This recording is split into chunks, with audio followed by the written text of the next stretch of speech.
সম্মানিত হাদিরিন মুসল্লিয়ানে কেরাম, শুরুতে আমি আমাকে সহ আপনাদেরকে জীবনের প্রত্যেকটি পর্যায়ে প্রত্যেকটি ক্ষেত্রে আল্লাহ রাব্বুল আলামিনের তাকওয়া অবলম্বন করার উপদেশ দিচ্ছি। আল্লাহ তাআলা আমাকে সহ আপনাদেরকে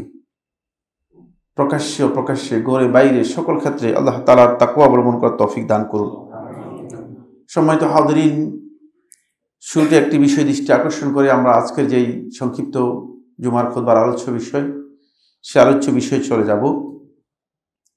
আলোচ্য বিষয়টি হচ্ছে, আমরা শয়তানের কর্মচারী বা সহযোগী যেন না হই, দ্বীনের ব্যাপারে আমাদের উদারতা প্রদর্শন করতে পারি। এই বিষয় নিয়ে আমরা আজকের যে আলোচ্য বিষয় রয়েছে সে আলোচ্য বিষয়ে ইনশাআল্লাহ কিছু কথা দৃষ্টি আকর্ষণ করব।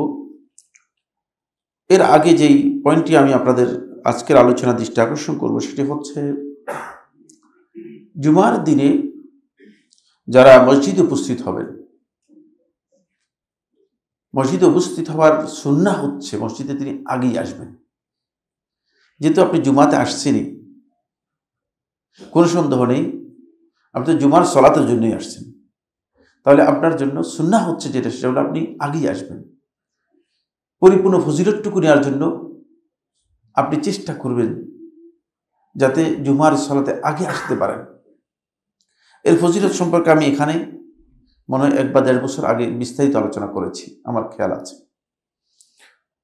এর অন্যতম বড় ফজিলত হচ্ছে যে, কিয়ামতের দিন আল্লাহর বান্দারা মাহশরের মধ্যে আল্লাহ তাআলা সবচেয়ে কাছে যেতে পারবে ওই ব্যক্তি যে জুমার সালাতে আগে আসতে পেরেছে। সুবহানাল্লাহ। সুতরাং আপনারা এই বিষয়ে গুরুত্ব দেবেন যাতে করে জুমার সালাতে আপনি অংশগ্রহণ করতে পারেন। দ্বিতীয় নম্বর, জুমার সালাতের একটা অংশ হচ্ছে জুমার খুতবা। এটি শুনেও সালাতের অংশ, ফরজ। আপনি মনে করেছেন এটি মৌলবী ওয়াজ করতেছে, না, এটা মৌলবীর বা খতিবের ওয়াজ নয়। ওয়াজ হচ্ছে অন্য মসজিদে যেটা হয় সেগুলো হচ্ছে ওয়াজ, সেগুলো শোনাও জায়েজ নেই, সেগুলো না শোনাই হচ্ছে ওয়াজিব, বেদাত হওয়ার কারণে। কিন্তু এটা হচ্ছে খুতবা, এটা ফরজ শোনা, বুঝতে পেরেছেন? সুতরাং দুইয়ের মধ্যে পার্থক্য জানতে হবে। আপনি মনে করছেন ওই মৌলবীর ওয়াজ, না, এটা মৌলবীর ওয়াজ নয়, বায়ান নয়, এটা হচ্ছে ফরজ, শুনতে হবে। যিনি এখানে অ্যাটেন্ড করেন নাই তার অ্যাটেন্ডেন্সটা বুঝেন, তার হাজিরি বাতিল হয়ে যাবে, জুমার হাজিরি কি হয়ে যাবে? বাতিল হয়ে যাবে। এটা আমার কথা নয়, সরাসরি সহিহ বুখারী হাদিসের মধ্যে রাসূলুল্লাহ সাল্লাল্লাহু আলাইহি ওয়াসাল্লাম বলেছেন, তার হাজিরিই থাকবে না। সুতরাং তো আপনি কষ্ট করে আসলেন, কিন্তু হাজিরা ছাড়া বেতন পাবেন কিনা? বেতন পাবেন না, এই খেয়াল রাখতে হবে। কারণ যেই দিন হাজিরি নেই সেদিন বেতন নেই। সুতরাং হাজিরিটা খুবই ইম্পর্টেন্ট আপনার জন্য। এটা জুমার ফজিলত থেকে আপনি সম্পূর্ণ মাহরুম হয়ে যাবেন। জুমাটা আদায় হয়ে যাবে, দায়িত্ব থেকে আপনি মুক্ত হবেন, কিন্তু জুমার ফজিলত থেকে আপনি বঞ্চিত হয়ে যাবেন। 3 নম্বর যে পয়েন্টটি সেটা হচ্ছে এই, যিনি মসজিদে আসবেন তিনি 2 রাকাত তাহিয়াতুল মসজিদ পড়ে বসবেন, এটা হচ্ছে সুন্নাহ। ইজা দাখালা আহাদুকুমুল মসজিদ ফালা ইয়াজলিস হাত্তা ইউসাল্লি রাকাতাইন। তোমাদের মধ্যে যখন কোনো ব্যক্তি মসজিদে প্রবেশ করবে তিনি যেন মসজিদে না বসেন যতক্ষণ না 2 রাকাত সালাত আদায় না করবেন। এটা মুস্তাহাব নয়, সুন্নতি মুআক্কাদা। সুন্নতি মুআক্কাদা যদি কেউ ইচ্ছাকৃত তরক করে তাহলে সে গুনাহগার হবে না। এই ফতোয়া আমরা বহুবার এই স্টেজ থেকে দিয়েছি। কিন্তু এই স্টেজ থেকে আমি এই কথাও বলেছি, যদি জুমার দিনে মসজিদে আসার পরে তাহিয়াতুল মসজিদ না পড়ে তাহলে তিনি গুনাহগার হবেন। বুঝতে পেরেছেন? কারণ তাহিয়াতুল মসজিদ না পড়ে যদি কেউ বসে যায় সে আল্লাহ রাসূলের নির্দেশ লঙ্ঘন করলো, এই জন্য গুনাহগার হবে। বুঝতে পেরেছেন? সুন্নতে মুআক্কাদার কারণে নয়। যেহেতু রাসূলুল্লাহ সাল্লাল্লাহু আলাইহি ওয়াসাল্লাম বসতে নিষেধ করেছেন, এই জন্য আপনি বসবেন না। 4 নম্বর পয়েন্ট যেটি সেটি হচ্ছে এই, মসজিদে এসেছেন, দেখেছেন মসজিদে জুমার আজান হচ্ছে, তাহলে মসজিদে নামাজের নিয়ত করবেন না। আজানের সময় কোরআন তেলাওয়াত করবেন না। আজানের সময়, এটা আমি এখানে আলোচনা করেছি, আমার খেয়াল আছে বেশি দিন নয়, এটা এই বছরের মধ্যে, মানে এই বছরের হয়তো মনে হয় 5ম অথবা 6ষ্ঠ মাসের মধ্যে আমি আলোচনা করেছি। আজানের সময় সালাতের নফল সালাতের নিয়ত করবেন না, এটা সুন্নাহ পরিপন্থী কাজ। সুন্নাহ হচ্ছে আপনি আজানের উত্তর দিবেন আগে। আমরা লক্ষ্য করেছি অনেককে দেখা যাচ্ছে যে আজানও হচ্ছে, তিনি মনে করছে যে আমি 2 রাকাত সুন্নত পড়ে বসে যাই। না, এটা সুন্নাহ পরিপন্থী কাজ। তিনি হোল্ড করবেন, অপেক্ষা করবেন, আজানের উত্তর দিবেন, আজানের দোয়া শেষ হবে, আজানের জবাব শেষ হবে, তারপরে তিনি 2 রাকাত পড়বেন, তারপরে তিনি বসবেন। শুধুমাত্র যখন জুমার খতিবের আজান দেওয়া হয়ে থাকে, কারণ যেহেতু খুতবার আজানের পরে আর আপনার সেখানে কি নেই, স্পেস নেই, সুযোগ নেই, এই সময় আজান যখন হবে তখন আপনি 2 রাকাত তাহিয়াতুল মসজিদ পড়বেন, তারপরে আপনি বসে যাবেন।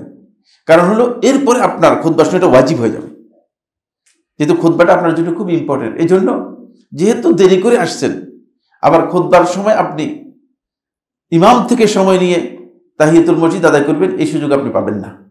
ফলে আপনার একটা গুরুত্বপূর্ণ সুন্নাহ আপনার কি হবে, তরক হবে। সেটা হচ্ছে আপনি আজানের জবাব দিতে পারবেন না, কিন্তু আপনি তাহিয়াতুল মসজিদ পড়ে বসে যেতে হবে। তাহিয়াতুল মসজিদ তখন পড়বেন। খতিব যখন খুতবা দিচ্ছেন তখন আপনাকে মসজিদে আসলে, শেষ পয়েন্ট যেটা দৃষ্টি আকর্ষণ করছি, শেষ পয়েন্টে খতিব যখন খুতবা দেবেন তখন যিনি মসজিদে ঢুকবেন তিনি 2 রাকাত তাহিয়াতুল মসজিদ পড়ে বসবেন, এমনি বসবেন না, তাহলে তিনি গুনাহগার হবেন এবং সুন্নাহ পরিপন্থী আমল করেছেন। এই মর্মে সুস্পষ্ট সহিহ মুসলিমের হাদিস রয়েছে। আল্লাহ রাসূল সাল্লাল্লাহু আলাইহি ওয়াসাল্লাম নির্দেশ দিয়েছেন সাহাবীকে, সুলাইক আল-গাতাফানি রাদিয়াল্লাহু তাআলা আনহু, এই সাহাবীর নাম, তিনি জুমার খুতবার সময় উপস্থিত হয়েছেন। রাসূলুল্লাহ সাল্লাল্লাহু আলাইহি ওয়াসাল্লাম তাকে নির্দেশ দিয়ে এর রাকাতাইনি সুম্মা জিলিস, 2 রাকাত পড়ো তারপরে বসো, 2 রাকাত পড়ো তারপরে বসো। সুতরাং এই সুন্নাহগুলো আমাদেরকে জানতে হবে। বন্ধুগণ, দুর্ভাগ্যের বিষয় হচ্ছে এই, মানে আমরা কি সুন্নাহ সম্পর্কে আলোচনা করব, নাকি আমরা আসলে মৌলিক বিষয় সম্পর্কে আলোচনা করব, কোন দিক থেকে আলোচনা শুরু করব, কোন দিকে আলোচনা শেষ করব, এই জন্য আমরা আর এত বিষয় আলোচনা করতে পারি না। কিন্তু এগুলো আপনাদের দায়িত্ব, কারণ দিন তো এটা জ্ঞানের বিষয়, আন্দাজে চলার বিষয় নয়। মানে আন্দাজের উপর কোনো আমল করার কোনো বৈধতাই নেই। তাই আপনি যখন কোনো আমল করবেন আপনাকে নিশ্চিত হতে হবে, কনফার্ম হতে হবে যে এই আমলটুকু আমি করতেছি এটা সুন্নাহ কিনা। এটা জিজ্ঞেস করবেন না জায়েজ কি না জায়েজ, বলে করতে পারবো কি পারবো না, সুবিধা আছে কিনা, বলে কোনো অসুবিধা আছে কিনা। আমাদের লোকেরা প্রশ্ন করে এগুলো প্রশ্ন গলত প্রশ্ন। সুন্নাহ কিনা সেটা আমলযোগ্য, আর সুন্নাহ নয় তাহলে সে তার ধার কাছেও আপনার যাওয়ার দরকার নেই, আপনি সেটা তালাশ করে বের করার প্রয়োজন নেই। আল্লাহ তাআলা আমাদের সবাইকে এই আমলগুলো করার তৌফিক দান করুন। সম্মানিত হাজিরিন, আমি আমার আলোচ্য বিষয়ে চলে যাচ্ছি। সেই আলোচ্য বিষয় হচ্ছে শয়তানের কর্মচারী অথবা সহযোগী হবেন না, দ্বীনের ব্যাপারে উদারতা প্রদর্শন করুন। এটা হচ্ছে মূল পয়েন্ট আলোচ্য বিষয়টা। এখানে প্রথমে শয়তান সম্পর্কে কিছু কথা আপনাদেরকে বলবো। মানুষের প্রতি শয়তানের যে শত্রুতা, বিদ্বেষ, দুশ্মনী, এটা চিরন্তন এবং অপরিহার্য। কারণ শয়তান যে কারণে আল্লাহ রাব্বুল আলামিনের রহমত থেকে বঞ্চিত হয়ে কিয়ামত পর্যন্ত অভিশপ্ত হয়েছে, সেটা হচ্ছে আদম সন্তানদের কারণে, আদমের কারণে। এখন আদমের সাথে শয়তানের বন্ধুত্ব করা বা শয়তান বন্ধু হওয়ার সামান্যতম কোনো সুযোগ মোটেও নেই। চিরন্তন শত্রুতা।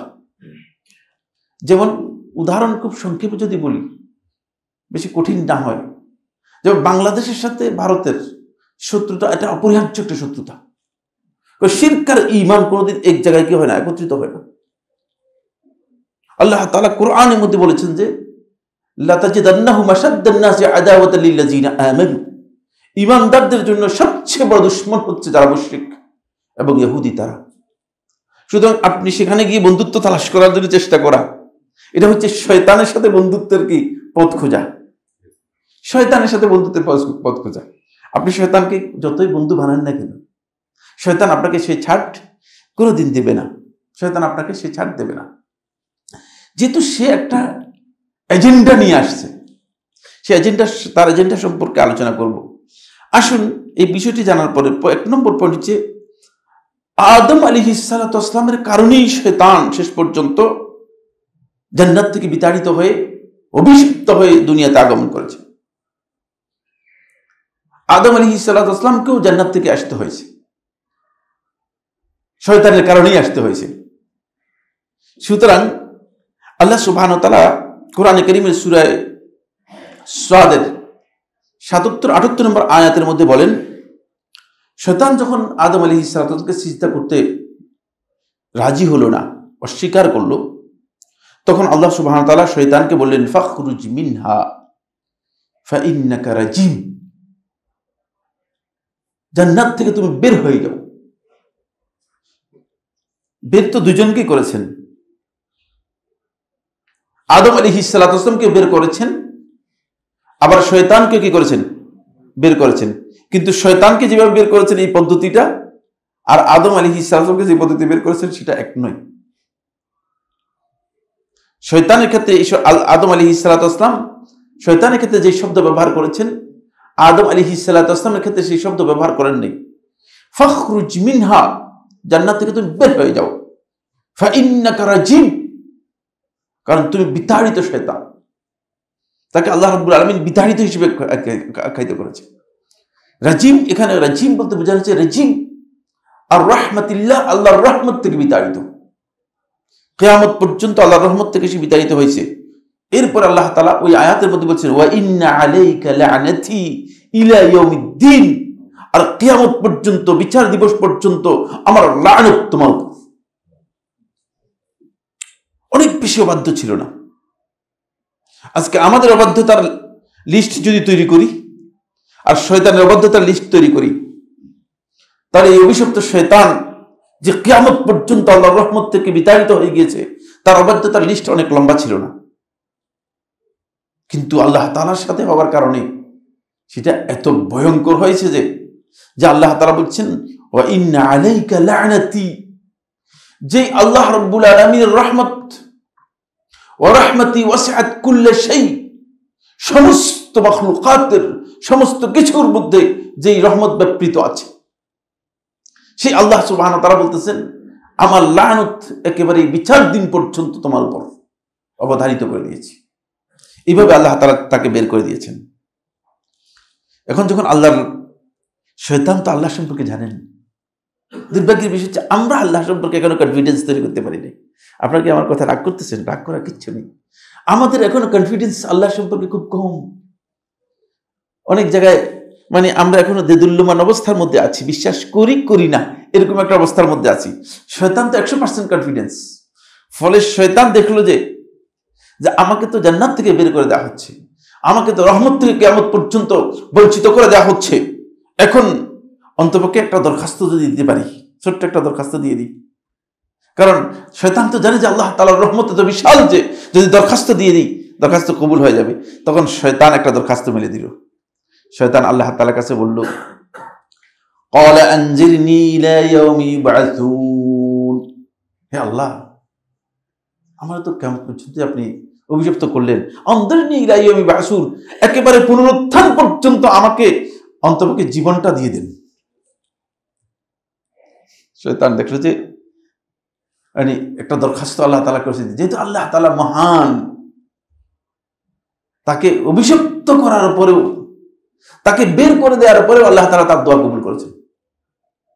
এই আমরা অনেকেই আছি যে আমাদের দুষ্ট শয়তান সে আমাদের বলে যে মনে হয় আমি আল্লাহর কাছে ক্ষমা পাবো না। গলত, এটা একেবারেই গলত।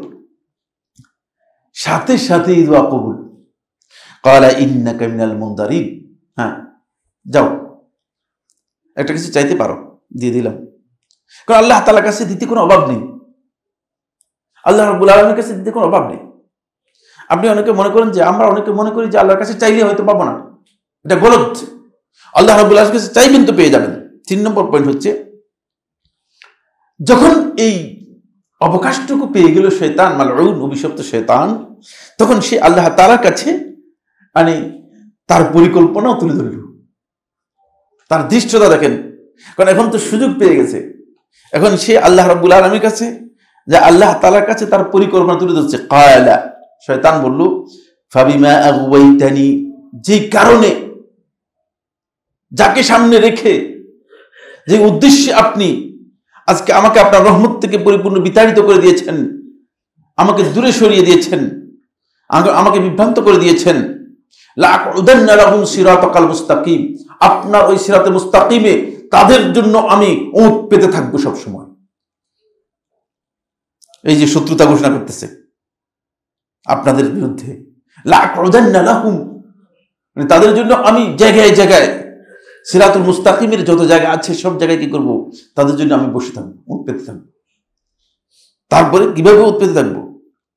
উঠ পেতে থেকে সুম্মা লা আতিয়ান্নাহুম মিন বাইনি আইদিহিম, তাদের সামনের দিক থেকে চেষ্টা করবো আসার জন্য। সামনের দিক থেকে যদি তারা আমাকে ধরে ফেলতে পারে তাহলে মিন খালফিহিম, পিছনের দিক থেকে। পিছনের দিক থেকে যদি যেতে না পারি আন আইমানিহিম, ডান দিক থেকে আসবো। ডান দিক থেকে না পারলে আন শামাইলিহিম, তাদের বাম দিক থেকে আসবো। আপনি ওয়ালা তাজিদু আকসারাহুম শাকিরিন, আপনি ভালো করে জানেন ওয়ালা তাজিদু আকসারাহুম শাকিরিন, তাদের অধিকাংশকে আপনি পাবেন না আপনার শুকরিয়া করবে, তারা আপনার শুকরগুজার হবে না, তারা আপনার সাথে অকৃতজ্ঞ হবে। আমি দিব না তাদেরকে শুকরিয়া আদায় করতে। বাস্তবেই শয়তান যেই আল্লাহর কাছে যে পরিকল্পনা পেশ করেছে, আমরা আদম সন্তানরা অনেকেই মানে শয়তানের সেই ধারণাটাকে কি করেছি, অনেকটা বাস্তবায়ন করেছে। সেটা আল্লাহ সুবহানাহু ওয়া তাআলা সূরা সাবা এর 20 নম্বর আয়াতের মধ্যে বলেছেন। সূরা সাবা এর 20 নম্বর আয়াতের মধ্যে ওয়ালাকাদ সাদাকা আলাইহিম ইবলিসু যান্নাহু, আল্লাহ তাআলা বলতেছেন ইবলিস তার ধারণা যেটা ছিল সেই ধারণাকে তাদের কাছে সত্যায়িত করতে পেরেছে। ফাত্তাবাউহু, যে আদম সন্তানদেরকে আমি মর্যাদা দিয়ে আমার বিধান দিয়েছিলাম, তারা শেষ পর্যন্ত ফাত্তাবাউহু, এই শয়তানের অনুসরণ করেছে। ইল্লা ফারিকাম মিনাল মুমিনিন, শুধু মুমিনদের মধ্যে একদল অল্প কিছু সংখ্যক লোক, এরা ছাড়া। এখান থেকে বুঝতে পেরেছেন যে মানে আমরা যারা আছি ফারিকাম মিনাল মুমিনিন, এই আয়াত থেকে বোঝা যাচ্ছে যে মুমিনদের মধ্যে বেশিরভাগ মুমিনরাও তার অনুসারী হবে। এই আয়াত থেকে বোঝা যাচ্ছে খুবই স্পষ্ট। যারা কোরআনের আরবি ভাষা বুঝেন তারা এটা বুঝতে সহজ, খুবই মানে এই ফারিকের মধ্যে আমরা বেশিরভাগ লোকই শয়তানের কর্মচারী, বেশিরভাগ লোকই শয়তানের সহযোগী হিসেবে কাজ করে যাচ্ছি। আমরা হয়তো অনেকে জানি, অনেকে জানি না। কিভাবে করতেছি সেটা সামনে আলোচনার মধ্যে আসবে। ফলে শয়তান আল্লাহ রাব্বুল আলামিনের কাছে তার কাজ কিভাবে সে বাস্তবায়ন করবে সব কিছু বলেছেন। আল্লাহ রাব্বুল আলামিন শয়তানকে যখন এই কথা বলেছেন তখন আল্লাহ সুবহানাহু ওয়া তাআলা বলেছেন, খেয়াল রাখো, ইন্না ইবাদি লাইসা লাকা আলাইহিম সুলতান, যদি আমার সত্যিকার বান্দা হয়ে থাকে, ইন্না ইবাদি, যারা আমার বান্দা হবে, তাহলে বোঝা যাচ্ছে যে কিছু সংখ্যক লোক এগুলো বান্দা আল্লাহর আসলে, কিন্তু আমল এবং কাজের দিক থেকে কার বান্দা? বুঝতেছেন না আমার কথা? শয়তানের বান্দা। আপনি লজ্জা করতেছেন কিছু? লজ্জার কিচ্ছু নেই। কাজে কর্মে কথাবার্তায় আচার আচরণে শয়তানের বান্দা। বুঝতে পেরেছেন? এটা এই জন্য আল্লাহ তাআলা বলেন ইন্না ইবাদি, যারা একমাত্র আমার বান্দা, লাইসা লাকা আলাইহিম সুলতান, যে তাদের উপর তোমার কোনো কর্তৃত্ব থাকবে না, কর্তৃত্ব করতে পারবে না, তাদের উপর কর্তৃত্ব করতে পারে না। তুমি শুধুমাত্র ওই সমস্ত ব্যক্তিদের উপর কর্তৃত্ব করতে পারবে যারা তোমার অনুসরণ করবে, যাদেরকে তুমি তোমার বশে নিয়ে আসতে পারবে, কেবল তাদেরই তুমি অনুসরণ, তাদেরই মাঝে তুমি কাজ করতে পারবে। এবার আপনি আসুন, শয়তান যেসব কাজের মাধ্যমে মানুষকে নিজের কর্মচারী হিসেবে বানায়, সূরা আল মায়েদার 90-91 নম্বর আয়াতের মধ্যে আল্লাহ তাআলা বলেন, সূরা আল মায়েদা আয়াত নম্বর 90 এবং 91, আল্লাহ সুবহানাহু ওয়া তাআলা বলতেছে, ইয়া আইয়ুহাল্লাযীনা আমানু, হে ঈমানদারগণ, ইন্নামাল খামরু ওয়াল মাইসিরু ওয়াল আজলামু ওয়াল আনসাবু ওয়াল আজলামু রিজসুম মিন আমালিশ শাইতান ফাজতানিবুহু লাআল্লাকুম তুফলিহুন। এক নম্বর হচ্ছে মদ মাদকতা। এর মধ্যে মানুষ জড়িত আছে নাই? একেবারে দেখেন না জীবনে কোনোদিন, না? প্রচুর লোক, মানুষের অবস্থা এমন যে এরা শয়তানের কর্মচারী। এটা আল্লাহ তাআলা বলতেছেন এটা মিন আমলি শয়তান, এগুলো শয়তানের কাজ। আর শয়তানের কাজ যারা সার্ভ করে, শয়তানের ডিউটি যারা পালন করে, এদেরকে যদি আপনি শয়তানের কর্মচারী মনে না করেন, তাহলে কারা শয়তানের কর্মচারী? এরাই সত্যিকার শয়তানের গোলাম, শয়তানের বান্দা। মদ, মাইসির, জুয়া। মুসলিম সমাজে জুয়ার নামে জুয়ার যে কত নতুন নতুন এডিশন বের হয়েছে, মাঝে মধ্যে আমার কাছে মাসালা আসে বোঝার জন্য, আমার মানে ছোটখাটো কিছু ফেকার উপর পড়ালেখা করেছি, বুঝতে পেরেছেন, সামান্য মদিনা ইউনিভার্সিটি থেকে ফেকার উপর পিএইচডি করেছি। মানে এই যে সামান্য পড়ালেখা করার পরে মাঝে মধ্যে আমার দেখতেছি বোঝার জন্য কষ্ট হয়, আমি হতবাক হয়ে যাই। আমি এই মানে এই মানুষের লেখা কিতাব, এত কঠিন কঠিন কিতাব বুঝতে আমার কোনো সমস্যা হয় না। এত প্যাচ করেছে যে জুয়াবাজিরা বিভিন্ন ধরনের মানে জুয়ার এডিশন বের করেছে, আর এই জুয়ার এডিশন গুলোকে মানে ভ্যারাইটিস নাম দিয়েছে, যাতে করে আপনি মানে শয়তানের কৌশল বুঝতে না পারেন। কারণ শয়তান প্রত্যেকটা জিনিসের নামকরণ করে শয়তানের সুবিধা অনুযায়ী, প্যাকেজিং করে শয়তান। কে করে? প্যাকেজিং করে শয়তান। শয়তান এত সুন্দর করে প্যাকেজিং করে যে আপনি বুঝতে পারবেন না যে শয়তানের কাজ আপনি সার্ভ করতেছেন, শয়তানের দায়িত্ব আপনি পালন করতেছেন। ফলে জুয়া এত ব্যাপক হয়ে গিয়েছে যে এমনকি কিছু সংখ্যক আলেম পর্যন্ত জুয়ার সাথে জড়িত আছে। আমি নাম আপনাদেরকে বললাম না, বলার দরকার নেই। এই জন্য তারা জানে না যে আসলে এই যে জুয়া, ইন্নামাল খামরু ওয়াল মাইসির ওয়াল আনসাব, আনসাব হচ্ছে বেদিগুলো। কি এগুলো করতেছেন? কত প্রকারের বেদিতে, কত প্রকারের জায়গায় আপনি গিয়ে ফুল দিচ্ছেন, এই দিচ্ছেন, সে দিচ্ছেন। কে বলছে আপনাকে এগুলো? আপনি শয়তানের কর্মচারী। এগুলো কি? এগুলো তো, এবং আমরা মনে করতেছি এটা আমাদের ঐতিহ্য। কে ঐতিহ্য? এই সমস্ত কথা ইমানদার ব্যক্তি ইমানের বাইরে তার কোনো কাজ তাওহীদ এলাও করে না। আল্লাহ রাব্বুল আলামিনের একত্বের সাথে তাওহীদের সাথে সাংঘর্ষিক, তাওহীদ যেটা এলাও করে না, ইমানদার ব্যক্তি সেই কাজে ইনভলভ হতে পারে না, কোনোদিন সম্ভব না। আপনি শয়তানের কি আনুগত্য করতেছেন? ফুল নিয়ে আপনি যাচ্ছেন বেদিতে ফুল দেওয়ার জন্য, ফুল নিয়ে আপনি যাচ্ছেন কবরে ফুল দেওয়ার জন্য, ফুলের কবর গিয়ে আপনি বাতি জ্বালাচ্ছেন। আপনি এটা আপনি একেবারে সচ্চা শয়তানের কর্মচারী। আপনি শয়তানের কর্মচারী, আপনি জানেন না, শয়তানের দায়িত্ব পালন করতেছেন। এটা আল্লাহ তাআলা বলতেছেন, এটা একেবারেই আমার বক্তব্য নয়। ওয়াল আজলাম, আজলাম হচ্ছে তারা তাদের সময় তীর বা ধনুক দিয়ে তারা বিভিন্ন কিছু কি করতো, মানে গ্রহণ করত, বন্টন করত। মানে এই বন্টন পদ্ধতি, এই সবটাই রিজসুম মিন আমালি শয়তান। আল্লাহ তাআলা বলতেছেন অপবিত্র এবং শয়তানের কাজ, শয়তানের কাজ অপবিত্র। ফাজতানিবু, এগুলো সব বর্জন করো। লাআল্লাকুম তুফলিহুন, এগুলো বর্জন করতে পারলে তোমরা সফল হতে পারবে, অন্যথা সফল হতে পারবে না। এরপর আল্লাহ সুবহানাহু ওয়া তাআলা বলতেছেন, ইন্নামা ইউরিদু শাইতানু আন ইউকিআ বাইনাকুম আল-আদাওয়াতা ওয়াল বাগদাআ ফিল খামরি ওয়াল মাইসির। মদ এবং জুয়ার মাধ্যমে শয়তান তোমাদের কাছ থেকে দুটি জিনিস করিয়ে নিতে চায়। একটা হচ্ছে তোমাদের পরস্পরের মধ্যে শত্রুতা তৈরি করে দিতে চায়। মদ খেয়ে পাগল হয়ে যাওয়ার পরে তো তার মাথায় বিবেক কাজ করে না, তখন একজন আরেকজনের শত্রু হয়ে যাচ্ছে। মদ মাদকতার মাধ্যমে, জুয়ার মাধ্যমে মানুষের মধ্যে শত্রুতা তৈরি হয়। ওয়াল বাগদা, এবং ঘৃণা, পরস্পরের প্রতি ঘৃণা তৈরি হয়। আজকে মুসলিম উম্মার, মুসলমানদের মাঝে ইসলামী ভ্রাতৃত্বের মূল যেই স্বরূপ, সেই স্বরূপ তালাশ করতে হলে মাইক্রোস্কোপ নিয়ে আসতে হবে। খালি চোখে দেখা যাওয়া সম্ভব না, বুঝতে পেরেছেন? আদৌ কি আছে কি নেই এটা খালি চোখে পাওয়া যাবে না। মুসলমানদের দুর্দিনের অবস্থা এমন হয়ে গিয়েছে। ওয়ায়াসুদ্দাকুম আন যিকরিল্লাহ, 3 নম্বর কাজ হচ্ছে আল্লাহর জিকির থেকে তোমাকে দূরে সরিয়ে রাখবে। আল্লাহর জিকির থেকে শয়তান যদি দূরে সরাতে পারে, আল্লাহ তাআলা জিকির থেকে শয়তান দূরে সরাতে পারলে শয়তান সাকসেস।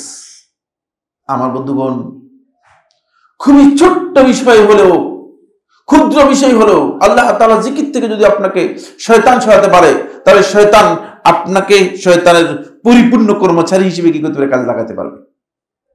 যেমন আমি উদাহরণ দিচ্ছি, শয়তান যদি আপনি খাবারের সময় আপনি বিসমিল্লাহ বলার কথা ছিল, খাবার শুরু করবেন কি বলে? বিসমিল্লাহ বলে। কিন্তু বেশিরভাগ লোক বিসমিল্লাহ বলে তো?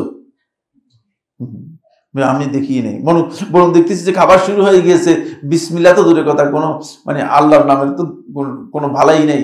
মানে খাবারের মানে বরং মানে খাবারের কি বলে, খাবারটা কেমন হলো, এটা কেমন হলো, এটা কেমন হলো, খাবার দিয়ে বিভিন্ন ধরনের সমালোচনাও শুরু হয়ে যায়। সুন্নাহর কোনো ধারে কাছেও আমরা নেই, বিসমিল্লাহ তো দূরের কথা। আর আপনি যখন বিসমিল্লাহ বললেন না, তখন কি হলো? আপনার এই খাবারের মধ্যে প্রথমে এসে আপনার সাথে শয়তান শরীক হলো। শয়তান সরাসরি, রাসূলুল্লাহ সাল্লাল্লাহু আলাইহি ওয়াসাল্লাম মধ্যে বলেছেন শয়তান সরাসরি আপনার খাবার খায়। আপনার সাথে শয়তানকে খাবারের ব্যবস্থা করে দিলেন, তাহলে আপনি শয়তানের কর্মচারী না শয়তান আপনার কর্মচারী? খাবারটা কিভাবে শয়তান পেল?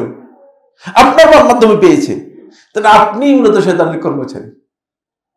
আপনি প্রথমে খাবারের ব্যবস্থা করে দিলেন শয়তানের। এরপরে ঘরে প্রবেশ করবেন, ঘরে প্রবেশ করার সুন্নাহ হচ্ছে সালাম দিয়ে তারপর বিসমিল্লাহ পরে ঘরে প্রবেশ করবেন।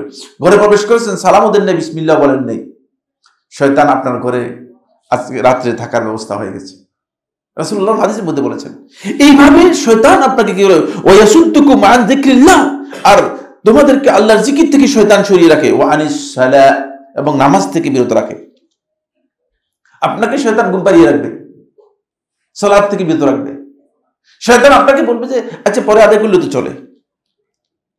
শয়তান জামাতের সময় আপনাকে মসজিদে আসতে দেয় না। এখানে আজান হয়েছে, লোকেরা আজান শুনে নাই, অবশ্যই শুনেছে, কিন্তু আসতে পারে নাই কেন? ওই যে শয়তান তাদের কাছে এটা বলেছে যে অসুবিধা নেই, ইমাম তো এখনো সালাত শুরু করে নেই, কারণ তারা আসবে ইমামকে সালাতে ধরার জন্য। সুতরাং ওই আল্লাহ সুবহানাহু ওয়া তাআলা বলেছেন এই পদ্ধতিতে তারা সালাত থেকে কি করে তাদেরকে দূরে সরিয়ে রাখে। ফাহাল আনতুম মুনতাহুন, আল্লাহ তাআলা বলতেছেন তোমরা এগুলো ছাড়তে পারবে না? যদি ছাড়তে না পারো তাহলে তোমরা শয়তানের কর্মচারী, শয়তানের কাজ করে যাচ্ছ, শয়তানের আমল করে যাচ্ছ, শয়তানের কাজের মধ্যে তোমরা নিজেদেরকে লিপ্ত করেছো। বন্ধুগণ, সময়ের দিকে লক্ষ্য রেখে আমরা একটু দ্রুত যাব, মানে এখানে অনেকগুলো পয়েন্ট আলোচনা না করেই সামনের দিকে যাচ্ছি। কিভাবে শয়তান আপনার মধ্যে এই কাজগুলোকে, শয়তানের কাজের মাধ্যমগুলো কি, লম্বা আলোচ্য বিষয়, কিন্তু কিছু পয়েন্ট আলোচনা করব যতটুকু সম্ভব হয়। শয়তান তার কাজের মধ্যে কখনো সে অবসর গ্রহণ করে না। আমরা তো মানে দায়িত্বের মধ্যে অবসর গ্রহণ করে যাই। আপনি ছুটি পাবেন, সপ্তাহে একদিন ছুটি বা 2 দিন ছুটি পাচ্ছেন, আপনাকে অলস করার জন্য এই ছুটি দেওয়া হয়েছে। এরপরে মাসিকও ছুটি পাচ্ছেন, বছরেও ছুটি পাচ্ছেন। এছাড়া যদি আপনার 60 বছর বা 63 বছর হয়ে যায় বা 65 বছর, জানি না, বিভিন্ন বিভিন্ন ইয়ে রয়েছে, বিভিন্ন টার্ম রয়েছে, সেক্ষেত্রে আপনি করে জীবনের জন্য ছুটি পেয়ে গেলেন চাকরি থেকে। কিন্তু শয়তানের কোনো ছুটি নেই। এর শুক্রবার, শনিবার, রোববার কোনোদিন ছুটি নেই, কারণ সে যে কাজ নিয়ে আসছে এই কাজ বাস্তবায়ন করার জন্য ছুটি বিরতিহীন ছাড়া কাজ চলে যাচ্ছে। ছুটি ছাড়াই শয়তান কি করে যাচ্ছে, কাজ করে যাচ্ছে। ফলে শয়তান সর্বোচ্চ চেষ্টা করে থাকে সেটা হলো এই আল্লাহর বান্দাদেরকে তার বিভিন্ন কৌশলের মাধ্যমে শয়তান এই কাজগুলো করে থাকে। 1 নম্বর কৌশল হচ্ছে ওয়াসওয়াসা। শয়তানের সবচেয়ে শক্তিশালী যে অস্ত্রের মাধ্যমে শয়তান বিতাড়িত, এই শয়তান আদম সন্তানদের মধ্যে সবচেয়ে বেশি কাজ করে থাকে, সেটা হচ্ছে শয়তান দূর থেকে আপনার অন্তরের মধ্যে এমন একটা খটকা তৈরি করে দেয়, আপনার অন্তরের মধ্যে এমন একটা বিষয় সংশয় সৃষ্টি করে দেয় যে আপনি হয়তো কনফিউজড, অথবা আপনি হক থেকে আস্তে করে কনফিউজড হয়ে বাতিলের দিকে চলে যাচ্ছেন। এটাকে বলা থাকে ওয়াসওয়াসা। ওয়াসওয়াসাটা আজকে আমাদের সমাজের মধ্যে ব্যাপকভাবে হয়ে গিয়েছে। সর্বপ্রথম ওয়াসওয়াসার মাধ্যমেই শয়তান আদম এবং হাওয়া আলাইহিস সালাতু ওয়াস সালাম এই দুজনকে জান্নাত থেকে বের করার কৌশল বের করেছে। প্রথম কাজ, কারণ প্র্যাকটিসটা শুরু করেছে শয়তান সেখানে। বুঝতে পেরেছেন? ডাক্তার হওয়ার পরে, সার্টিফিকেট নেওয়ার পরে বুঝলেন প্র্যাকটিস করে না, প্র্যাকটিস শুরু হয়। তো শয়তান প্র্যাকটিসটা একেবারেই ওই জায়গায় শুরু করছে। সুতরাং আপনি খেয়াল করেন, মানে পবিত্র জায়গায়, জান্নাতের মতো সুন্দর মহিমান্বিত জায়গায় শয়তান এই প্র্যাকটিস শুরু করেছে। মানে দুনিয়াতে তো আপনাকে প্র্যাকটিস করা কোনো ব্যাপারই না। এই কারণে শয়তান সেখানে কি করেছে, ফাওয়াসওয়াসা লাহুমা শাইতানু লিইউবদিয়া লাহুমা মা উরিয়া আনহুমা মিন সাওআতিহিমা। শয়তান আদম এবং হাওয়া আলাইহিস সালাম দুইজনকেই ওয়াসওয়াসা দিয়েছে। দুইজনের অন্তরের মধ্যেই শয়তান ওয়াসওয়াসা দিয়েছে। এমনভাবে ওয়াসওয়াসা দিয়েছে যে দুইজনকেই শয়তান বুঝানোর জন্য অন্তর থেকে চেষ্টা করেছে যে অসুবিধা কি, একটা গাছের থেকে খেতে বলা হয়েছে, নিষেধ করা হয়েছে, খেলে তো অসুবিধা নেই। আদম আলাইহিস সালাম অনড়, হাওয়া আলাইহিস সালাম আল্লাহর বিধানের কাছে অনড়। তখন শয়তান কৌশল করেছে। সেই কৌশল হচ্ছে এই, শয়তান যখন আসছে তখন শয়তান এই দুইজনের আল্লাহর কসম করে বলেছে। এবং শয়তান বলেছে ইন্নী লাকুমা লামিনান নাসিহিন, আমি তোমাদের জন্য বড় নসিহতকারী। তোমরা বুঝতেছ না? এখনো বহু লোক রয়েছে এই দেশে যারা মানুষদেরকে পথভ্রষ্ট করার জন্য, হেদায়েতভ্রষ্ট করার জন্য নসিহতকারীর ভূমিকায় আসে। লাল গোত্রা, লাল রুমাল, মাথার মধ্যে পাগড়ি আর জুব্বা ইসলাম নয়। ইসলামের সুরত ধরে, নসিহতের সুরত ধরে আপনাকে এসে হেদায়েত থেকে ভ্রষ্ট করে দেওয়ার জন্য চেষ্টা করতেছে। আসলে কিন্তু সে শয়তানের কি কর্মচারী, শয়তানের কর্মচারী। আপনারা তো এই সমস্ত কর্মচারীদেরকে এখন মনে করেন যে এরা হচ্ছে আল্লামা, এদেরকে ওয়াজ মাহফিলে আপনারা টাকা নিয়ে ওয়াজও করাচ্ছেন। হাজার হাজার মানুষ এই দেশের ওয়াজ শুনে কি হিদায়াত লাভ করতেছে আমি জানি না, জুমার সালাতের একটা মাসআলা পর্যন্ত জানে না। এই ওয়াজ না শোনার চেয়ে না শোনা অনেক উত্তম। একটা মাসআলা দ্বীনে জানার জন্য চেষ্টা করুন।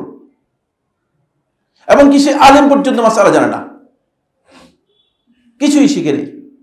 মানুষদেরকে একটা বিভ্রান্ত করার জন্য অনেক কৌশল অবলম্বন করেছে। ঠিক শয়তানও এসেছে, ওয়াকাসামাহুমা, আদম এবং হাওয়া আলাইহিস সালাম দুইজনকেই শয়তান কসম করে বলতেছে আমি একেবারে খালেস লোক, সাচ্চা লোক। তোমরা বুঝতেছো না তোমাদের জান্নাতের জন্য, তোমাদের ভালোর জন্যই বলতেছি। কারণ এই জান্নাতে যদি চিরস্থায়ী থাকতে পারো, এত আরামের জায়গায় যদি চিরস্থায়ী থাকতে পারো, আমাদের এই দেশে বহু লোক আছে না জান্নাতের সার্টিফিকেট দিয়ে দিচ্ছে। এমনকি মানে ঢাকাতে এখানে আছে একজন নাকি লিখিতভাবে সার্টিফিকেটও দিয়ে দিচ্ছে। নিজের খবর নেই, জান্নাত পাবে না জাহান্নাম পাবে। বুঝতে পেরেছেন? আর মুশরিক, সে আল্লাহ তাআলা জান্নাত বিক্রি করে দিচ্ছে, নাউজুবিল্লাহ। এই সমাজের মধ্যে এরকম লোক রয়েছে, ঠিক শয়তানের কর্মচারী, হুবহু শয়তানের কর্মচারী হিসেবে দায়িত্ব পালন করে যাচ্ছে। ফলে শয়তানের এই কাজটা ওয়াসওয়াসার মাধ্যমে শয়তান করে থাকে। এমন সূক্ষ্মভাবে আপনার অন্তরের মধ্যে একটা কিছুকে ঢুকিয়ে দেয় যার প্রভাব আপনার অন্তরের মধ্যে পড়ে, কিন্তু আপনি বুঝতে পারেন না যে এটা শয়তানের পক্ষ থেকে। আপনি বুঝতে পারবেন না, আপনার অন্তরের মধ্যে আসতেছে যে না এটাই করলে ভালো হবে, আপনাকে বুঝে দিচ্ছি এটাই করলে ভালো হবে। ফলে আদম এবং হাওয়া আলাইহিস সালাম মনে করলো যে না জিনিসটা তো ভালোই, যদি চিরস্থায়ী জান্নাতে থাকতে পারি অসুবিধা কি? আপনাকে বুঝে দিতে পারছে যদি চুরি চাপরি করে, দুর্নীতি করে, ঘুষ খেয়ে, সুদ খেয়ে যদি এই হুজুরে যেভাবে বলছে এভাবে যদি জান্নাতে যেতে পারি তাহলে অসুবিধা কি? জান্নাত তো সহজ, সার্টিফিকেটটা নিয়ে গেলেই তো জান্নাত। কিন্তু আপনি জানেন না যে এই ব্যক্তি জান্নাতের কোনো অধিকারই রাখে না, কারণ জান্নাত এর কাছে নেই। পৃথিবীর কোনো মানুষের কাছে জান্নাত দেওয়ার মতো কর্তৃত্ব নেই। এখন আপনি মনে করছেন ঠিক আছে সার্টিফিকেটটা নিয়ে নিই, তারপর অসুবিধা নেই, সব হালাল হয়ে যাবে। ঠিক একই কাণ্ড ঘটেছে।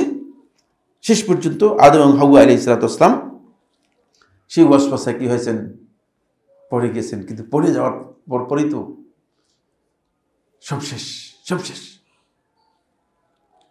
অপরাধ জান্নাতের মধ্যে ভয়ঙ্কর শাস্তি, সাথেই বুঝলেন না অপরাধের শাস্তি, সেটা হচ্ছে ভয়ঙ্কর শাস্তি হচ্ছে আদম এবং হাওয়া আলাইহিস সালাম দুইজনের গায়ের মধ্যে জান্নাতের গাছগাছালি বিভিন্ন জিনিস দিয়ে ইজ্জত ঢাকা ছিল।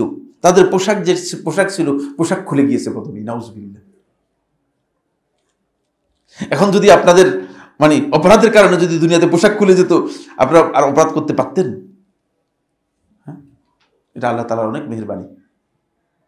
অপরাধের কারণে যদি গায়ের মধ্যে দুর্গন্ধ হয়ে যেত, তাহলে প্রচুর মানুষ দুর্গন্ধের কারণে ঘরে তাদেরকে রাখা হতো না, তাদেরকে রাখার জন্য আলাদা কি করা হতো, বাড়ি করার দরকার হতো। কিন্তু আল্লাহ তাআলা মেহেরবানি করেছেন যে অপরাধকে কি করেন নাই, দুনিয়াতে অবয়ব দেন নাই, দুনিয়াতে অপরাধকে কি করেন নাই, চিহ্নিত করেন নাই। কিয়ামতের দিন অপরাধগুলো আপনার সামনে আসবে, একেবারে আপনি স্বচক্ষে দেখতে পারবেন এটি অপরাধ। আপনার নেক আমলগুলো আপনার সামনে আসবে, আপনি স্বচক্ষে দেখতে পারবেন এটা হচ্ছে আমার ভালো আমল। এভাবে আল্লাহ রাব্বুল আলামিন এগুলোকে কি করবেন, অবয়ব দিয়ে দিবেন, কাঠামো দিয়ে দিবেন। এখানে সবচেয়ে বড় কথা হচ্ছে যে শয়তানের প্রথম এই কাজটি যে এটা ওয়াসওয়াসা ছাড়া যদি শয়তানের অন্য কোনো ক্ষমতা থাকতো সরাসরি আপনাকে শয়তানের দায়িত্বের মধ্যে নিয়ে যাওয়ার জন্য, তাহলে এটা আরো কঠিন হয়ে যেত। ফলে রাসূলুল্লাহ সাল্লাল্লাহু আলাইহি ওয়াসাল্লাম হাদিসের মধ্যে ইরশাদ করেন, যখন আল্লাহ রাসূল সাল্লাল্লাহু আলাইহি ওয়াসাল্লাম জিজ্ঞেস করা হলো যে এরকম আমরা সালাতের মধ্যেও দেখি অনেক লোক আছে সালাতে দাঁড়ান, 2 রাকাত আদায় করছেন না 3 রাকাত আদায় করছেন, 1 সিজদা দিয়েছেন না 2 সিজদা দিয়েছেন। অনেকে আসেন আমাদেরকে প্রশ্ন করছেন, বাড়িতে আসার পরে খেয়াল করছে যে আমি 2 সিজদা দিই নাই, 1 সিজদা দিয়েছি। বুঝতে পেরেছে? আসলে খেয়াল করে নাই, ওই শয়তান ওয়াসওয়াসা দিয়েছে। বুঝতে পেরেছেন? খেয়াল পড়বে কোত্থেকে? নামাজের মধ্যে খেয়াল পড়লোটা যে লোকের, সে লোকে বাড়িতে গিয়ে খেয়াল পড়ার কোনো কারণ আছে? কোনো কারণ নেই। কমন সেন্স দিয়ে বুঝার বিষয়। বুঝতে পেরেছেন? তাহলে বুঝা গেল যে শয়তান তাকে বাড়িতে গিয়ে কি করেছে, ওয়াসওয়াসা দিয়েছে। বলছে যে তুমি সালাতের মধ্যে 1 সিজদা দিয়েছো, 2 সিজদা দাও নাই। শয়তান চেয়েছে যে আস্তে করে তার সালাতের মধ্যে কিছু অংশ কি করার জন্য, নষ্ট করে দেওয়ার জন্য। এইভাবে কিন্তু শয়তান মানুষের মধ্যে কাজ করে থাকে।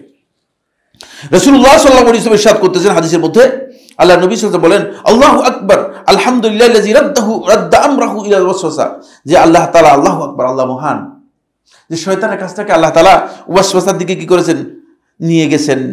কারণ হলো, যদি শয়তানের এই কাজটা ওয়াসওয়াসা ছাড়া যদি শয়তানের অতিরিক্ত কর্তৃত্ব দিত, তাহলে আদম সন্তানের কেউ শয়তানের কর্মচারী ছাড়া আর কিছুই হতো না, সবাই শয়তানের কর্মচারী হতো। ওয়াসওয়াসাকে আপনি ধরতে পারেন, কারণ যখন আপনার ওয়াসওয়াসা আসবে তখন আপনি ওয়াসওয়াসাকে প্রত্যাখ্যান করতে পারবেন না, এটা আমি করার মতো না, আমি করব না। কিন্তু যদি সেটা শয়তানের কর্তৃত্বের অধীনে দিয়ে দিত, তাহলে শয়তান আপনার অন্তরের উপর চেপে বসতে পারত। কিন্তু শয়তান আপনার অন্তরের উপর চেপে বসতে পারে না, অন্তরের উপর চেপে বসতে পারে না। শয়তানকে আল্লাহ সুবহানাহু ওয়া তাআলা সেই কর্তৃত্ব দেননি, ফলে শয়তান আপনার অন্তরে চেপে বসতে পারে না। 2 নম্বর পয়েন্ট হচ্ছে যেটা, সেটা হলো এই খারাপ কাজগুলোকে শয়তান কি করে, খুব সুন্দর করে সাজিয়ে গুছিয়ে দেয়। অপরাধের কাজ যেগুলো আছে, অন্যায়ের কাজগুলো আছে, সেগুলো শয়তান আমাদেরকে খুব সুন্দর করে দেয়। আপনি এখন দেখেন, যত অপরাধ হচ্ছে, ক্রাইম হচ্ছে, এই ক্রাইমগুলো কিন্তু ক্রাইমের নামে হচ্ছে না। যিনি ঘুষ নিচ্ছেন তিনি কি ঘুষ বলে যে হারাম নিচ্ছি আমি, এ কথা বলে নিচ্ছেন না, বলছে ভাই আমি আপনার একটা উপকার করেছি, আপনি আমার উপকার করবেন না। মানে কমন সেন্স দিয়ে তিনি বলছে, আরে লোকটা তো আসলে ঠিকই তো বলতেছে, আমার তো উপকার করেছে। শয়তান এটাকে সাজিয়ে দিয়েছে, দেখছেন? শয়তান সাজিয়ে দিয়েছে, বলছে যে এই লোকটা যে মানে তোমাকে হারাম টাকা দিয়ে গেল। শয়তান বলছে না, ইনি তো খুশির সাথে আমাকে আন্তরিকতার সাথে ভালোবেসে দিয়ে গেছে, হাদিয়া দিয়ে গেছে। হ্যাঁ, হাদিয়া দিয়ে গেছে না, আমি হাদিয়াটাকে বললেন, শয়তান আমাকে মানে হারামকে হাদিয়ার মধ্যে নিয়ে গেছে। শয়তান এইভাবে প্রত্যেকটি কাজকে শয়তান সাজিয়ে গুছিয়ে দিচ্ছে। শয়তানের কাজই হচ্ছে অবৈধ হারাম কাজ, নিষিদ্ধ কাজ, যেগুলো বিভ্রান্তির কাজ আছে, সেগুলোকে নতুন প্যাকেজ দিবে, সেগুলোকে এমন চমৎকার প্যাকেজ দিবে, এমন চমৎকার ভাবে সাজিয়ে দিবে যে আপনি মনে করবেন যে না, এটা আবার হারাম কিভাবে হয়, হারাম জিনিসকে আপনি বলবেন যে না, এটা হারাম তো হতেই পারে না। এমন মানুষ পর্যন্ত রয়েছে, এমন আলেম পর্যন্ত রয়েছে যারা বলতেছে যে বলে ব্যাংকের সুদ তো সুদ না। আরেকজন 5 ওয়াক্ত সালাত আদায় কথাকে বসিয়ে দিয়ে আমি অনেক সময় দেখি, তো সুদী ব্যাংকের ডিপোজিট করে রাখছে, ডিপিএস বলে, আপনার মনে সবারই আছে, আপনাদের মনে হয় না এরকম আছে না, সবাই ডিপিএস, সুদী ব্যাংকের মধ্যে ডিপিএস করে রাখছে। তো আমি বললাম যে আপনি এটা কি করলেন? বলে না, এটা তো সুদ না, এটা তো লভ্যাংশ বলে দিয়েছে। লভ্যাংশ কিয়ামত পর্যন্ত বললেও এটা শয়তানের কর্মচারী আপনি হবেন, শয়তানের নাম দেয়া, এটা হচ্ছে লভ্যাংশ। সুদকে লভ্যাংশ নাম দিতে পারবে না।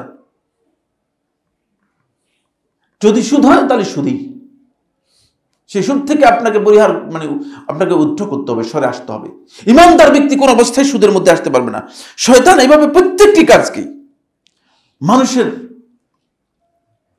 আপনি আশ্চর্য হবেন, সুবহানাল্লাহ, পৃথিবীর সমস্ত ধর্মের মধ্যে একটা হারাম, এমন কোন ধর্ম নেই যে ধর্মের মধ্যে এটাকে হারাম করা হয় না। ব্যভিচার, সেনা, সেটাকে এখন খুব গর্বের সাথে বলতেছে এটা যে যৌনকর্মী। কি সত্য, নাউজুবিল্লাহ মিন যালিক। শয়তান এটাকে কিভাবে বলতো, আমাদেরকে শয়তানের মানে এরা যে শয়তানের শুধু অনুচর যে তা নয়, বরং পদলিয়ে গোলামের পরিণত হয়ে গিয়েছে। এটা নাম দিয়েছে যৌনকর্মী। মানে সেক্সুয়াল রাইট আমাদের সকলেরই আছে। এলজিবিটি যারা প্রকাশ করতেছে, এলজিবিটি কেউ যারা বলতেছে, তারা বলতেছে যে সেক্সুয়াল হচ্ছে এটা তার স্বাধীন বিষয়। সে যেভাবে খুশি সেভাবে সেটা করতে অসুবিধা কিসের? কিন্তু জানে না আল্লাহ রাব্বুল আলামিন মানুষ আর হাইওয়ানের মধ্যে পার্থক্য করেছে। মানুষের সেক্সুয়াল আর হাইওয়ানের সেক্সুয়াল সিস্টেম এক নয়। হাইওয়ানের জন্য আল্লাহ সুবহানাহু ওয়া তাআলা যে সেক্সুয়াল সিস্টেম দিয়েছে সেটা হচ্ছে কমন। বুঝতে পেরেছেন? শিকাল কুকুরের সেক্সুয়াল সিস্টেম আর মানুষের সেক্সুয়াল সিস্টেমের মধ্যে পার্থক্য রয়েছে। কারণ মানুষের এখানে মানব সভ্যতার একটা বিকাশ রয়েছে। এই সভ্যতা পরিপূর্ণরূপে ভঙ্গুর হয়ে যাবে, এই সভ্যতা পরিপূর্ণরূপে হারিয়ে যাবে যদি এই সভ্যতার মধ্যে এই সেক্সুয়াল সিস্টেমটাকে নিয়ন্ত্রণ করা না হয়। এটা রাইট। এই বিষয়গুলো সম্পর্কে মোটেও ধারণা না থাকার কারণে আমরা শয়তানের মাধ্যমে সেগুলো। 3 নম্বর পয়েন্ট, যেটি সময় শেষ হয়ে গেছে, মানে আলোচনা করতে পারিনি। যাই হোক, 3 নম্বর যে পয়েন্টটি সেটা হলো এই, শয়তান সকল কাজেই আপনাকে তাসবিব করবে। বলছে অসুবিধা নেই, আগামীকাল করব। আপনি যেই দিনের কাজ সেই দিনই করবেন। ইমানদার ব্যক্তি একদিনের কাজ, আজকের কাজ আগামীকাল করবে না। হাসান বসরি রহমতুল্লাহ বলেন, ইন্না লাকা ইয়াউম, তোমার আজকের দিনটাই হচ্ছে তোমার দিন। আম্মাল্লাযী ফাত লাম তুদরিকহু, যে দিন তোমার অতিবাহিত হয়ে গিয়েছে সেটা আর তুমি ফিরে আনতে পারবে না। পারবে কিনা? ওয়া আম্মাল গাদু, আর আগামীকাল, ফাহুয়া ইয়াউমুল কিয়ামা, সেটা আল্লাহ তাআলা কিয়ামতের জন্য নির্দিষ্ট করেছেন। সুতরাং আজকের দিনটাই হচ্ছে আমাদের দিন। আজকের দিনটাই হচ্ছে আপনার জন্য কাজের দিন। আপনাকে এখনই ডিসিশন নিতে হবে, এখনই আপনাকে নিশ্চিত হতে হবে যে আমি আসলে কি করলাম। হতে পারে যে এক্ষুনি আপনার জীবন থেকে এখান থেকে চলে যেতে হবে। এই জন্য যিনি এটা বুঝেন নাই তিনি শয়তানের অনুচর, তিনি শয়তানের মূলত এজেন্ডা বাস্তবায়ন করছেন সব কাজই। আপনি দেখবেন আমাদের মধ্যে অনেক ভাইকে দেখা যায় যাকাত আদায় করেন না, বলছে আগামী বছর দিয়ে দিব, জমা করে রাখছি। এর মধ্যে অনেকে আমাকে প্রশ্ন করছে যে এখন জমা করে রাখছি, শেষ পর্যন্ত তো ব্যাংকের এই সমস্যার কারণে ব্যাংক তো টাকা এখন দিতে পারে না। বলে আমার টাকা সব ব্যাংকে যাকাত সব জমা করে রাখছিলাম, এখন তো ব্যাংক টাকা দিতে পারতেছে না। কি হলো? শয়তান তাকে কোন জায়গায় নিয়ে গিয়েছে দেখছেন? যাকাত আপনি সাথে সাথে সম্পদ থেকে বের করে মানুষদের কাছে যাকাতের হকদারের কাছে পৌঁছে দিবেন। এই আমানত তাদের হকদারের কাছে পৌঁছে দেওয়া হচ্ছে আপনার দায়িত্ব, কিন্তু আপনি এখন আর সেটা করতে পারেন নাই। কারণ হচ্ছে আপনি ভুল কাজ করেছেন। আপনি এটা আদায় করে দিতে হবে, ফরজ। আপনার নিজের সম্পদ বিক্রি করে এটা আদায় করে দিতে হবে। আল্লাহ তাআলার হক নষ্ট করে যাবেন, আল্লাহ সুবহানাহু ওয়া তাআলা ক্ষমা করবেন না আপনাকে। শয়তান আরেকটি কাজ আমাদেরকে করে থাকে, সেটা হচ্ছে এই, আপনার শয়তান আমাকে সবসময় ওয়াসওয়াসা দিবে, আপনাকে সবসময় বলবে যে না তুমি অনেক বড় অপরাধী, আল্লাহ তাআলা তোমার তওবা কবুল করবে না। অনেকে আমাদের কাছে আসেন, অনেকে আমাদের কাছে বলেন, এটা শয়তানের কঠিন ওয়াসওয়াসা। সেটা হলো এই, বলছে ভাই আমি এত অপরাধ করেছি, আল্লাহ তাআলা আমাকে ক্ষমা করবেন না। এইটা হলো শয়তানের সবচেয়ে বড় কৌশল। শয়তানের রাস্তায় যাতে করে আপনাকে রেগুলার করে ফেলতে পারে। শয়তানের রাস্তায় কি করতে পারে? রেগুলার করতে পারে। আল্লাহ আমার অপরাধ আর ক্ষমা হবে না। আপনি আল্লাহ তাআলার কাছে ফিরে আসেন। আপনি তওবাকে কঠিন মনে করার কোনো সুযোগ নেই, কারণ আল্লাহর বান্দা আল্লাহর কাছে ফিরে আসবে। আল্লাহ রাব্বুল আলামিন সবচেয়ে বেশি খুশি হয়ে থাকেন যখন আল্লাহর বান্দা তওবা করে আল্লাহ তাআলার কাছে ফিরে আসে। এর চেয়ে বেশি খুশি হন না কখনো। এই জন্য আপনি যখন আল্লাহর কাছে ফিরে আসবেন তখন আল্লাহ সুবহানাহু ওয়া তাআলা সাথে সাথেই আল্লাহ তাআলা তওবা কবুল করবেন। আপনি কি মনে করতেছেন? অল্প আগে বলেছি শয়তান অভিশপ্ত হওয়ার পরে আল্লাহ সুবহানাহু ওয়া তাআলা শয়তানের দোয়া কবুল করেছে। শয়তান আপনাকে ক্ষমা করবে না কেন? আল্লাহ তাআলা আপনাকে ক্ষমা করবে না কেন? প্রশ্নই আসে না। শয়তানকে যদি আল্লাহ তাআলা দোয়া কবুল করতে পারেন, আপনার ক্ষমা করবেন না, এটা আপনি কেন বিশ্বাস করেছেন? এই বিশ্বাস করার কোনো সুযোগ নেই, কিন্তু শয়তান দেখা যাচ্ছে এইটি আমাদের করে থাকে। এরপর একটি পয়েন্ট হচ্ছে যেটা, সেটা হলো এই, শয়তান সবসময় আল্লাহর রহমত থেকে আপনাকে নিরাশ করার জন্য চেষ্টা করে। কুলিয়া ইবাদিয়াল্লাযিনা আসরাফু আলা আনফুসিহিম লা তাকনাতু মির রাহমাতিল্লাহ ইন্নাল্লাহা ইয়াগফিরুয যুনুবা জামিআ। আপনি বলে দিন, হে আমার বান্দারা, আল্লাযিনা আসরাফু আলা আনফুসিহিম, যারা নিজেদের উপর সীমা লঙ্ঘন করেছে গুনাহ করতে করতে, লা তাকনাতু মির রাহমাতিল্লাহ, আল্লাহর রহমত থেকে নিরাশ হয়ো না। কারণ এই পৃথিবীর সমস্ত মানুষকে যদি আল্লাহ সুবহানাহু ওয়া তাআলা জান্নাত দিয়ে দেন, আল্লাহ তাআলা কোন সমস্যা হবে আপনারা মনে করেন? যদি মনে করেন তাহলে আপনি এখনো ভুলের মধ্যে আছেন। আল্লাহ তাআলার কোনো সমস্যাই নেই। আল্লাহ রাব্বুল আলামিন ইচ্ছা করলে আমাকে আপনাকে সবাইকে জান্নাত দিয়ে দিতে পারেন। সুতরাং আমি আপনি জান্নাত চাইতে কোনো অসুবিধা আছে? তো তাহলে কেন আমরা অপেক্ষা করতেছি আল্লাহ তাআলার কাছে প্রত্যাবর্তন করতে? কেন আমরা আল্লাহর রহমত থেকে নিরাশ হয়ে যাচ্ছি? আরেকটি বিষয় হচ্ছে শয়তান আমাকে আপনাকে সংকীর্ণতার মধ্যে শয়তান লিপ্ত করে দেয়। শয়তান সম্পর্কে রাসূলুল্লাহ সাল্লাল্লাহু আলাইহি ওয়াসাল্লাম বলেছেন, জাজিরাতুল আরবের মধ্যে শয়তান হতাশ হয়ে গিয়েছে, শয়তানের আর পূজারি থাকবে না, আর শয়তানের ইবাদত হবে না, আর কেউ শয়তানের ইবাদত পূজা করবে না। একমাত্র একটা পদ্ধতি শয়তান খোলা রেখেছে, সেটা হচ্ছে একজনকে আরেকজনের বিরুদ্ধে, এক দলকে আরেক দলের বিরুদ্ধে, এক গোষ্ঠীকে আরেক গোষ্ঠীর বিরুদ্ধে লেলিয়ে দিবে।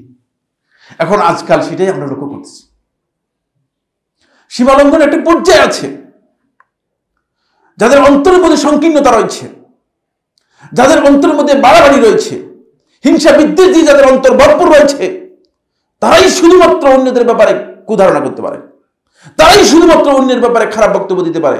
এরা শয়তানের অনুচর এবং শয়তানের এজেন্ডা বাস্তবায়ন করতেছে। আমার বন্ধুগণ, আপনার মন মতো পৃথিবীর সবকিছু হবে এটা কোনোদিন সম্ভব নয়। আমার মন মতো পৃথিবীর সবকিছু চলবে এটা কোনোদিন হতে পারে না। কার মন মতো চলবে? আল্লাহর বিধান অনুযায়ী চলবে। আল্লাহ তাআলা যা চান তাই হয়। এখানে আমি যা চাই তাই হবে, এই কথা যদি কেউ বলে থাকেন তিনি গলত বলেছেন, তিনি ভুল বক্তব্য দিয়েছেন। এই জন্য সংকীর্ণতা থেকে বেরিয়ে আসতে হবে। মুহাম্মদ সাল্লাল্লাহু আলাইহি ওয়াসাল্লাম উদারতা দেখিয়েছেন। ইসলামের সবচেয়ে গুরুত্বপূর্ণ বৈশিষ্ট্য হচ্ছে উদারতা। বাড়াবাড়ি সীমালঙ্ঘন ইসলামের পদ্ধতি নয়। কিন্তু আজকাল অনেক লোক আছেন, তিনি তার দাওয়াতি কাজের মধ্যে অবস্থান এমন, মনে হচ্ছে যেন আল্লাহর সাথে কিছুক্ষণ আগে কথা হয়েছে, আল্লাহ তাআলা তাকে এই বক্তব্য দিতে বলেছে। নাউজুবিল্লাহ। বন্ধুগণ, বুঝার চেষ্টা করুন। যারা এই ময়দানে কথা বলছেন, মানুষকে অ্যাড্রেস করছেন, তাদের না বক্তব্যের মধ্যে কোনো শালীনতা রয়েছে, না অন্যদের প্রতি সম্মানবোধ রয়েছে, না আলোচনার মধ্যে কি রয়েছে, উদারতা রয়েছে, কিছুই নেই। এর কারণ কি? আপনি কিসের ভিত্তিতে এই কথাগুলো বলতেছেন? আপনি শয়তানের একজন অনুচর হিসেবে কাজ করতেছেন। এই বাড়াবাড়ির কোন সুযোগ নেই।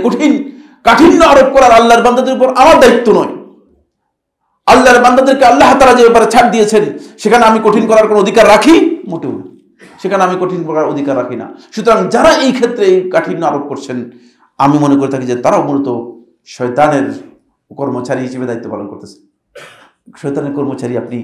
শয়তানের প্রজেক্টে আল্লাহর বান্দাদেরকে আল্লাহর রাস্তা থেকে দূরে সরানোর জন্য চেষ্টা করতেছেন। আল্লাহ রাব্বুল আলামিন আমাদের সবাইকে শয়তানের পদাঙ্ক অনুসরণ থেকে দূরে থাকার তৌফিক দান করুন। আমার বন্ধুগণ, যে কথাগুলো বলেছি এগুলোর মধ্যে আমাদের জন্য গুরুত্বপূর্ণ যে বিষয়গুলো রয়েছে, তার মধ্যে বড় বিষয় হচ্ছে এই, আল্লাহ তাআলা যে কাজটি করতে বলেছেন সেখানে অলসতার কোনো সুযোগ নেই, সেখানে আগামীকালের কোনো সুযোগ নেই। আল্লাহ রাব্বুল আলামিন শয়তান থেকে আমাদেরকে দূরে থাকতে বলেছেন। শয়তানের কোনো পদক্ষেপ যখনই আপনার মনে হবে এই পদক্ষেপ শয়তানের কর্মসূচির সাথে একাত্ম ইমানদার ব্যক্তি কোনোদিন পোষণ করতে পারে না। ইমানদার ব্যক্তি পোষণ করতে পারে না। আল্লাহ সুবহানাহু ওয়া তাআলা আমাদের সবাইকে হিদায়াত দান করুন। আকুলু কাওলি হাযা লি ওয়া লাকুম ফাস্তাগফিরুল্লাহ লি ওয়া লাকুম ফাস্তাগফিরুহু ইন্নাহু হুয়াল গফুরুর রাহিম। আলহামদুলিল্লাহ আলা ইহসানিহি ওয়া শুকরু লাহু আলা তাওফীকিহি ওয়া ইমতিনানিহি ওয়া আশহাদু আল্লা ইলাহা ইল্লাল্লাহ ওয়াহদাহু লা শারীকা লাহু তা'যীমান লিশানিহি ওয়া আশহাদু আন্না মুহাম্মাদান আবদুল্লাহি ওয়া রাসূলুহু আদ-দাঈ ইলা রিদওয়ানিহি ওয়া আলা আলিহি ওয়া আসহাবিহি ওয়া ইখওয়ানিহি ইবাদাল্লাহ রাহিমাকুমুল্লাহ ইন্নাল্লাহা আমারাকুম বিআমরিন কারীম আলা ওয়া হুয়াস সালাতু ওয়াস সালামু আলা নাবিয়্যিল কারীম ফাকালা ফী মুহকামিত তানজীল ইন্নাল্লাহা ওয়া মালাইকাতাহু ইউসাল্লুনা আলান নাবী ইয়া আইয়ুহাল্লাযীনা আমানু সাল্লু আলাইহি ওয়া সাল্লিমু তাসলিমা আল্লাহুম্মা সাল্লি আলা মুহাম্মাদ ওয়া আলা আলি মুহাম্মাদ কামা সাল্লাইতা আলা ইব্রাহিম ওয়া আলা আলি ইব্রাহিম ফিল আলামিন ইন্নাকা হামিদুম মাজিদ ওয়া বারিক আল্লাহুম্মা আলা মুহাম্মাদ ওয়া আলা আলি মুহাম্মাদ কামা বারাকতা আলা ইব্রাহিম ওয়া আলা আলি ইব্রাহিম ফিল আলামিন ইন্নাকা হামিদুম মাজিদ ওয়ারদ আল্লাহুম্মা লিল খুলাফায়ে রাশিদিন আল আইম্মাতিল মাহদিয়িন আবি বকর ওমর ওসমান ওয়া আলী ওয়া আন সাইরি আসহাবে মুহাম্মাদিন সাল্লাল্লাহু আলাইহি ওয়া সাল্লাম আজমাইন আল্লাহুম্মা আইজিল ইসলাম ওয়াল মুসলিমিন আল্লাহুম্মা আইজিল ইসলাম ওয়াল মুসলিমিন। রব্বুল আলামিন, গোটা পৃথিবীতে মুসলিমরা বিপর্যস্ত, ক্ষতিগ্রস্ত, নির্যাতিত, নিপীড়িত, নিষ্পেষিত হচ্ছে। রব্বুল আলামিন তাদের উপর আপনার রহমত নাযিল করুন। রব্বুল আলামিন, রব্বুল আলামিন আপনি সিরিয়ার মুসলমানদেরকে হেফাজত করুন। রব্বুল আলামিন, রব্বুল আলামিন আপনি লেবাননের মুসলমানদেরকে হেফাজত করুন। রব্বুল আলামিন, রব্বুল আলামিন ফিলিস্তিনের মুসলমানদেরকে আপনি সাহায্য নাজিল করুন। রব্বুল আলামিন, রব্বুল আলামিন ইহুদি দখলদার বাহিনীকে আপনি আপনার পক্ষ থেকে আযাব নাজিল করে ধ্বংস করে দিন।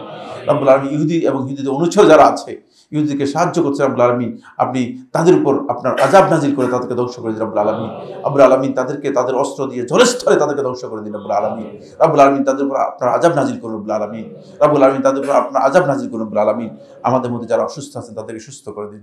যারা বিপদগ্রস্ত, ঋণগ্রস্ত আছে তাদের বিপদ ঋণ দূর করে দিন। যারা অভাবী আছে তাদের অভাবকে মিটিয়ে দিন। রব্বুল আলামিন, যারা মারা গিয়েছেন আমাদের এখানে মুসল্লি ছিল, রব্বুল আলামিন মেহেরবানি করে তাদের কবরের মধ্যে আপনি রহমত নাজিল করুন। আর রব্বুল আলামিন তাদের সবাইকে আপনি জান্নাতের মেহমান হিসেবে কবুল করুন। রব্বুল আলামিন আমাদের সবাইকে দ্বীনের উপর ইস্তিকামত দান করুন। ইবাদাল্লাহ রাহিমাকুমুল্লাহ, ইন্নাল্লাহা ইয়া'মুরু বিল আদলি ওয়াল ইহসানি ওয়া ইতাইযিল কুরবা ওয়া ইয়ানহা আনিল ফাহশাই ওয়াল মুনকারি ওয়াল বাগয়ি ইয়া'iযুকুম লা'আল্লাকুম তাযাক্কারুন। ফাযকুরুল্লাহল আযীমা আল জালিলা ইয়াযকুরুকুম ওয়াশকুরুহু আলা আলাইহি ওয়া নি'মাহি ইয়াজিদকুম ওয়া লাযিকরুল্লাহি আকবার ওয়াল্লাহু ইয়া'লামু মা তাসনাউন।